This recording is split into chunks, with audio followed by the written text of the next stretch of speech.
Pelton turbines are suitable for power extraction when water energy is available at high head and low flow rate. Working of Pelton turbine is simple. High-speed water jet is ejected through a nozzle. When this jet hits buckets of Pelton wheel, it induces an impulsive force. This force makes the turbine rotate. In short, Pelton turbine transforms kinetic energy of water jet to rotational energy. The rotating shaft runs a generator and produces electricity.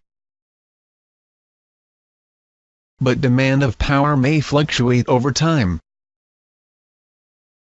A governing mechanism, which controls position of spearhead, meets this requirement.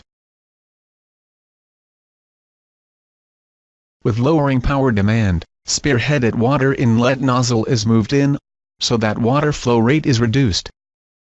If power demand increases, spearhead is moved out. This will increase flow rate.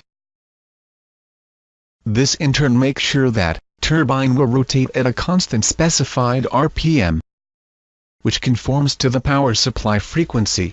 So this mechanism acts as a speed governing mechanism of Pelton wheel. A cut is provided on bottom portion of buckets. This makes sure that water jet will not get interfered by other incoming buckets. One of the most important parameter of Pelton turbine design is number of buckets on the disc. If number of buckets is inadequate, this will result in loss in water jet. With lowering number of buckets, at some point of operation, complete water jet might be lost. This will decrease efficiency of Pelton turbine drastically. So there should be an appropriate number of buckets, which will make sure that no water is lost. Most vital component of Pelton wheel is its bucket. Buckets are casted as single solid piece, in order to avoid fatigue failure. Water jet is split into two equal components with help of a splitter. The special shape of bucket makes the jet turn almost 180 degrees. This produces an impulsive force on bucket.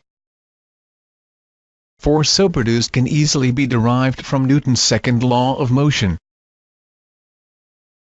Blade outlet angle close to 180 degrees is usually used in order to maximize impulsive force.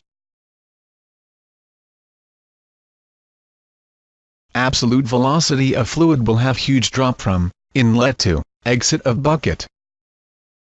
However, pressure remains same. So Pelton turbine gains mechanical energy purely due to change in kinetic energy of jet, not due to enthalpy change. Which means Pelton turbine is a pure impulse machine. Pelton turbine design is always aimed at extracting maximum power from water jet, or maximizing efficiency. Power extraction is maximum when product of impulsive force and bucket velocity is maximum. If Pelton wheel buckets are held stationary, even if there is huge impulsive force, power extraction will be zero. Similarly, if buckets are moving with same speed of jet, water jet won't be able to hit the bucket, which leads to zero impulse force. Again, power extraction will be zero. In short, power extraction is zero, both at zero bucket speed, and when bucket speed is same as jet speed. So, optimum power extraction happens in between. It can be shown using Euler's turbomachinery equation that maximum power extraction happens when bucket speed is half the jet velocity. So it is always desirable to operate Pelton wheel at this condition. Pelton turbines can give efficiency as high as 90% at optimum working conditions. Hope you got a good understanding on working of Pelton turbines. Thank you.